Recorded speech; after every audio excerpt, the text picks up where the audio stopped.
Hello, everyone. First, I would like to thank the organizer for the invitation. My name is Hatice Altuğ. In my talk, I will show how we are exploiting nanophotonics for biosensing in my research group at EPFL.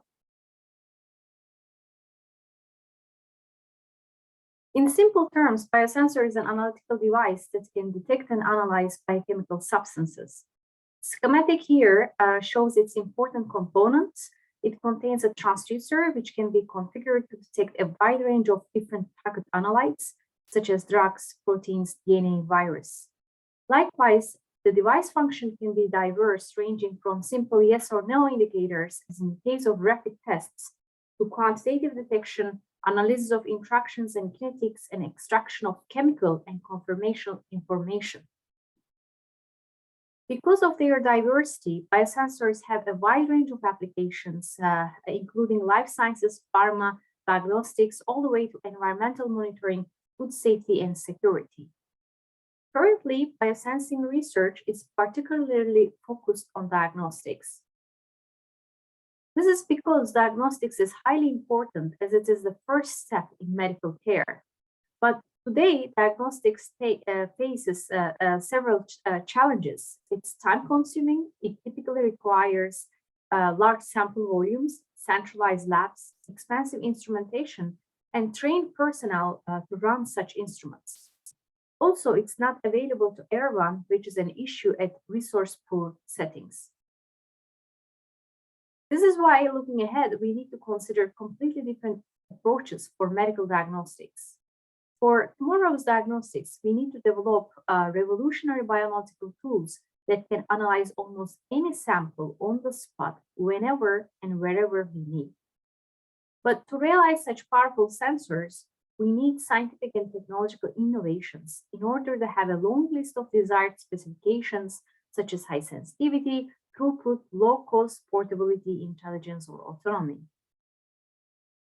In effect, an appealing vision for the future is that such next generation biosensors will be everywhere.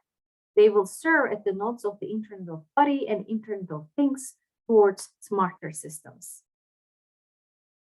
With this vision in mind, the mission of my lab is to develop science and technology for powerful optical biosensors that can have impact on areas ranging from basic research in life sciences to real-world applications in diagnostics. Our research program leverages several key technologies, including nanophotonics, nanofabrication, microfluidics, surface chemistry, and imaging and data science.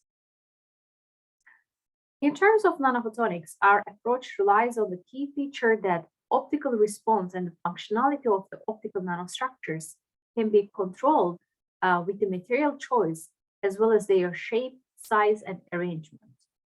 In particular, we leverage metallic-based nanoplasmonic systems, dielectric metasurfaces, 2D materials, as well as hybrid systems that involve combination of different materials and geometries.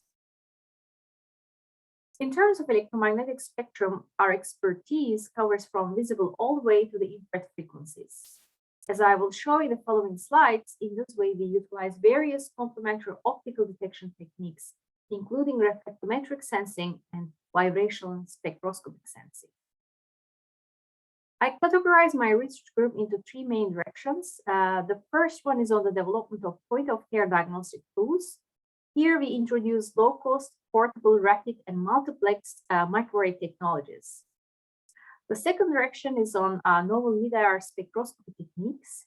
Here we leverage chemical-specific and conformational sensitive detection in the infrared spectrum.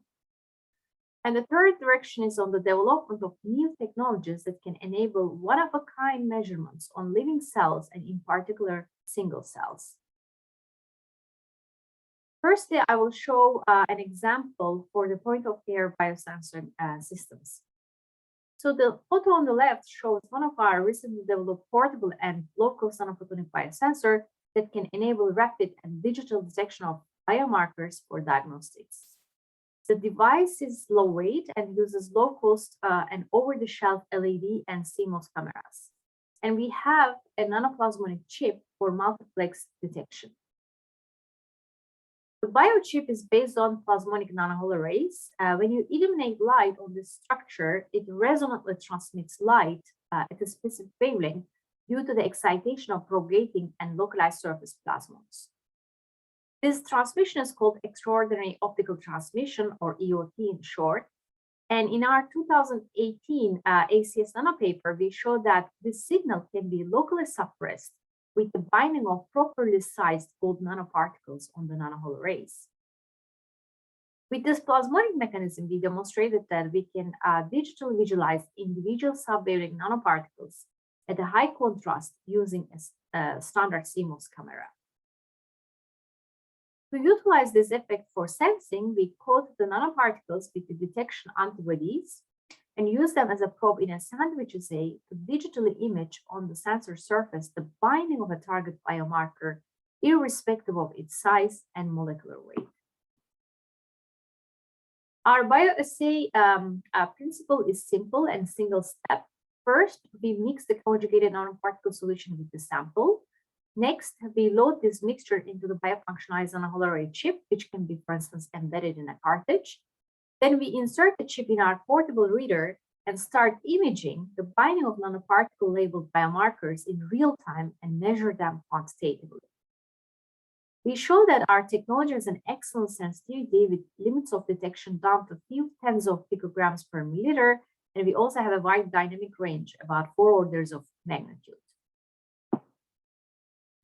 We fabricate our nanoplasmonic chips at low cost using wafer scale deep UV lithography process. The photo on the left in fact shows a patterned 4-inch glass wafer, yielding approximately 50 1 by 1 centimeter square nanoplasmonic chips. For application, we choose sepsis, which is body's uncontrolled inflammatory response to infection. It affects over 30 million people globally, and it is the most expensive hospital-treated condition. The survival chance from sepsis drops about 8% in each hour until the treatment begins. This is why rapid diagnosis of sepsis is very important. We tested our portable sensor at Valdebrán Hospital in Spain using patient samples from a sepsis biobank, and we tested 2 sepsis-related inflammatory biomarkers, C-reactive protein CRP and procalcitonin PCT, directly from patient serum samples. We got excellent performance comparable to gold standard clinical assays such as CLIA. Strikingly, we maintain a very short time to result with less than 15 minutes, which is a major advantage to current gold standard methods. Next, I would like to highlight some selected examples from our second direction on the development of mid-IR sensors. In electromagnetic spectrum, mid-IR corresponds to wavelengths ranging from 2 to 12 micrometers. Infrared spectroscopy is a powerful bioanalytical method because it provides chemical-specific identification by detecting characteristic vibrational motions of molecules without any external labels. Given that IR absorption signals are unique to each molecule, they basically serve as molecular fingerprints.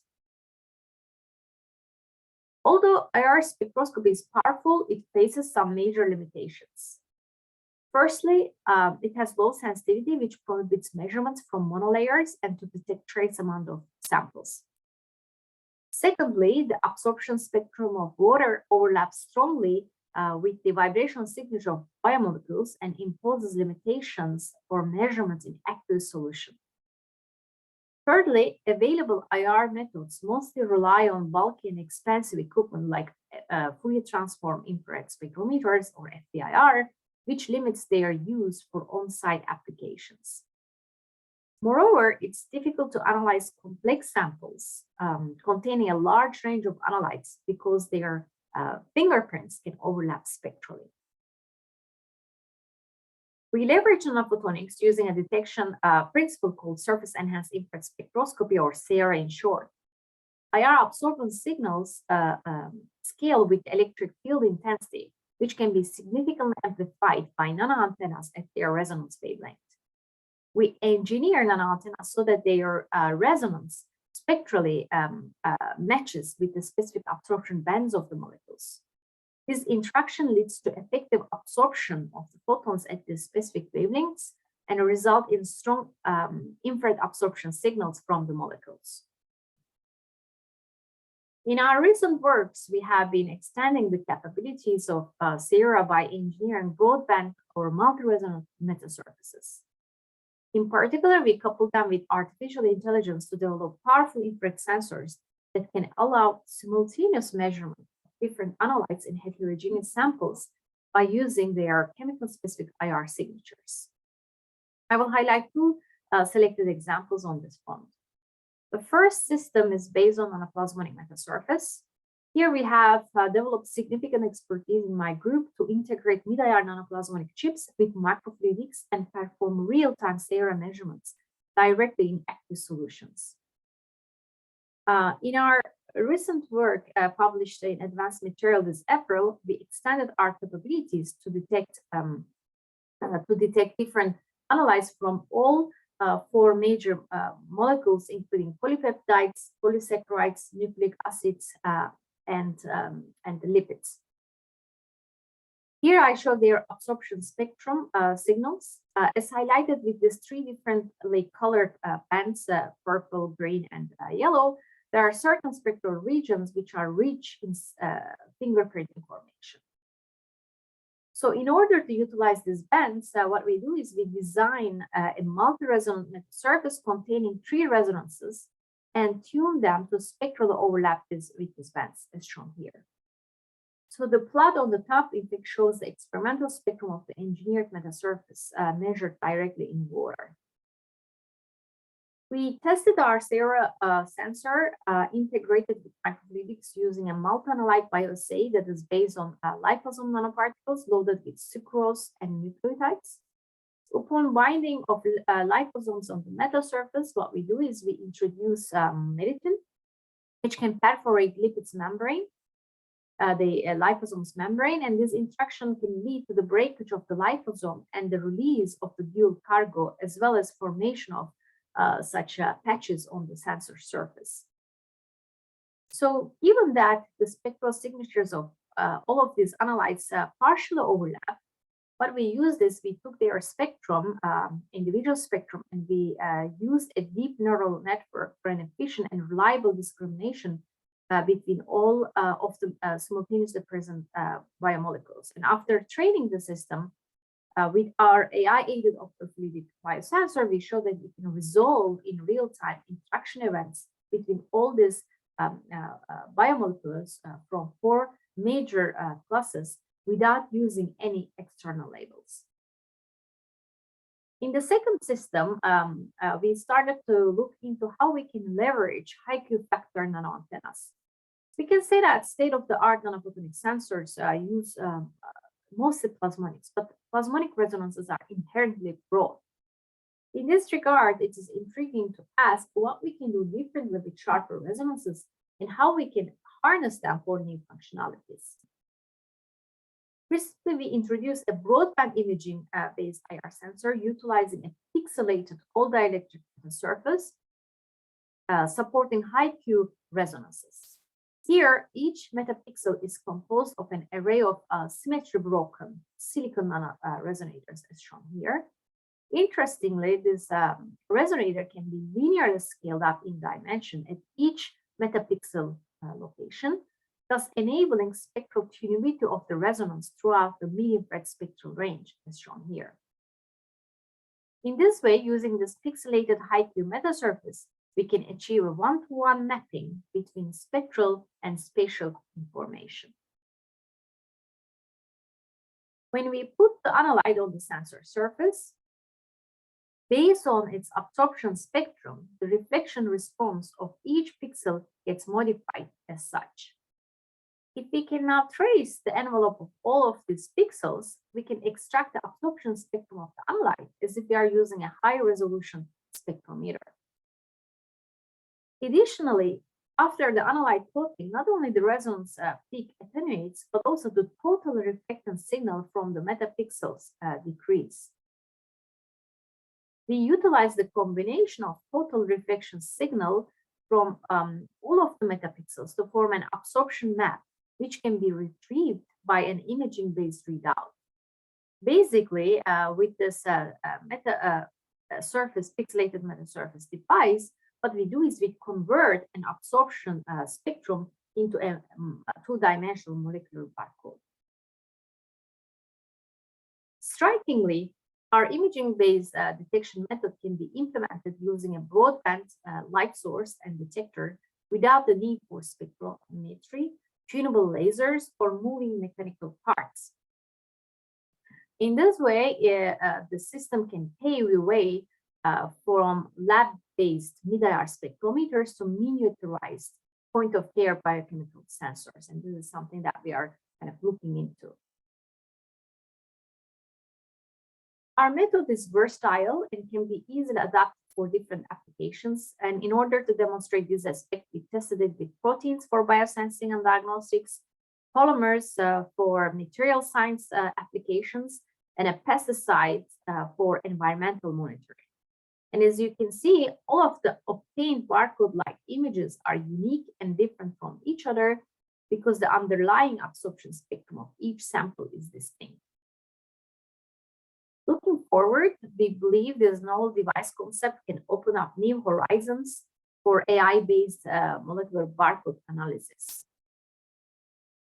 We have been extending the operation of such dielectric metal surfaces to shorter wavelengths near 700 to 800 nanometer ranges. In particular, here we combine them with microfluidics and data science for large area imaging-based sensor. And here, in particular, we have been looking, for instance, how to operate them at a single wavelength illumination and with a CMOS camera. And we showed its application for breast cancer extracellular vesicle detection. Another aspect that I would like to highlight here is our latest results on vapor scale nanofabrication of functional mid-IR metasurfaces. In general, to adopt nanophotonic-based technologies for real-world applications, there is a need for low-cost and high-throughput nanofabrication methods. For mid-IR, there are additional challenges due to the limitations of available optical materials. For instance, commonly used materials are not transparent in mid-IR or have a high refractive index. And in particular, this high refractive index is an issue when we look at nanophotonics because they typically rely on low index substrates.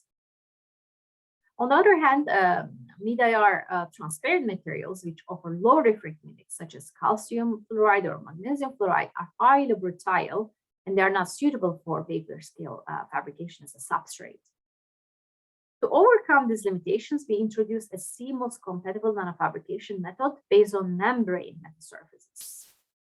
Here we show that thin aluminum oxide membranes that are having a thickness on the order of 100 nanometer, they can offer over 90% transmission efficiency over an impressively broad spectral window, as you can see here, below 2 micron all the way to 20 micron.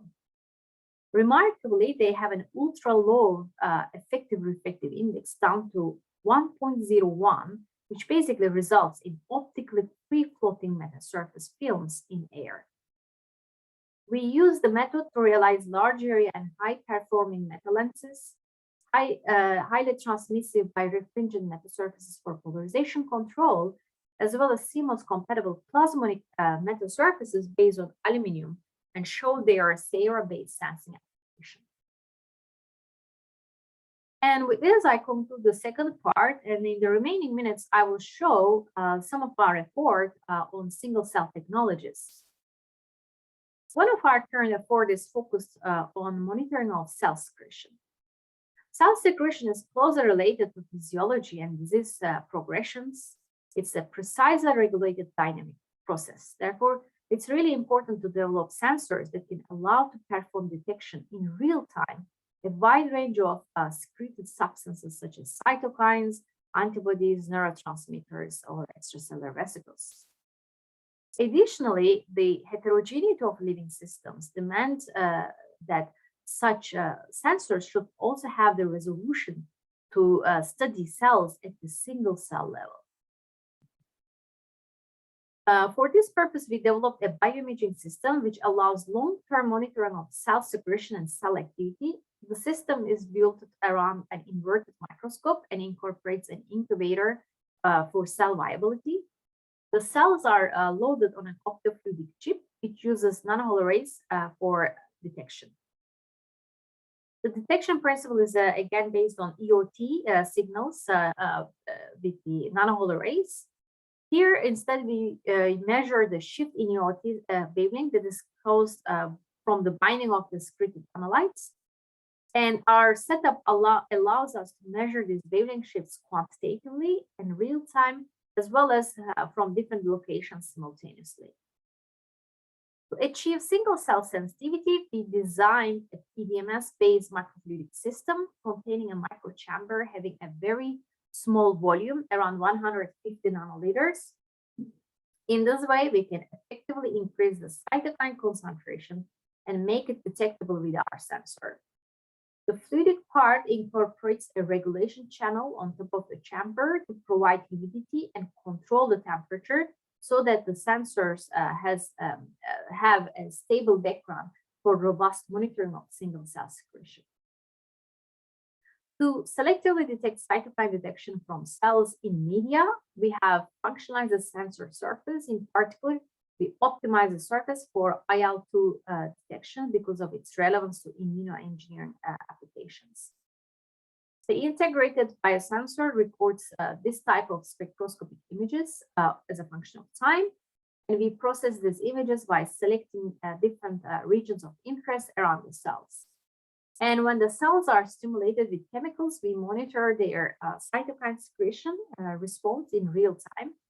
And we can measure spectral shift data at different locations on the sensor so that we can monitor the secretion response both temporally and spatially. And we tested that each cell gave a different response, indicating about heterogeneity. And our third effort is focused on increasing the throughput of this system.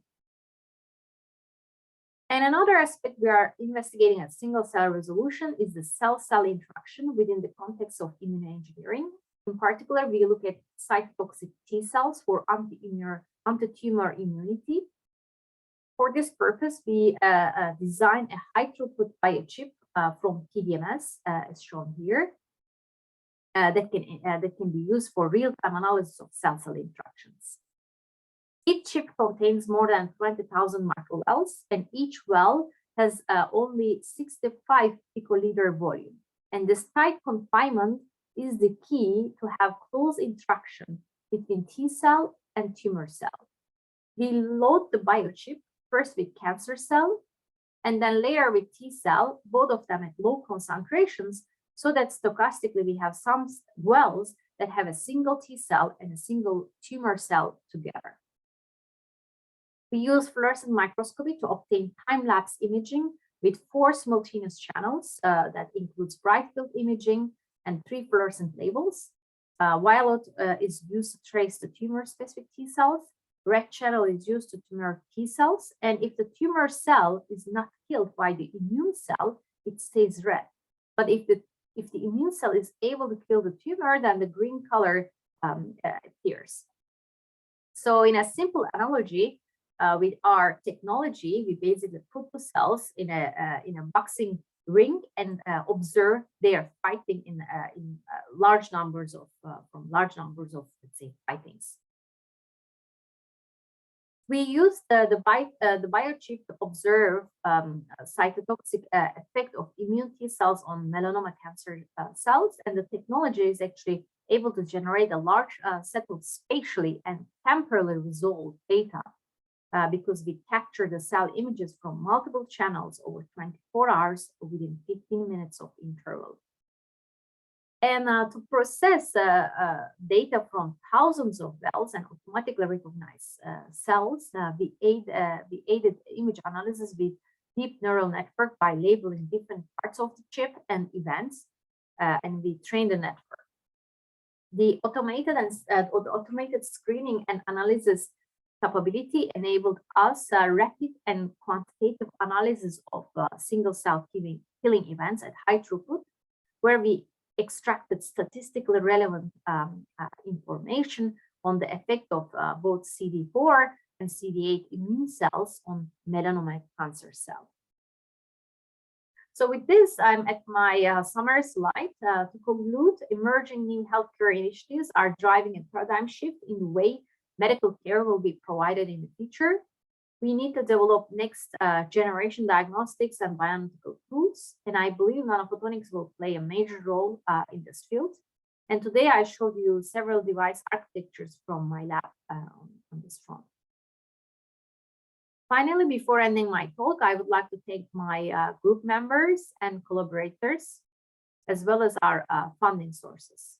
So thank you for listening.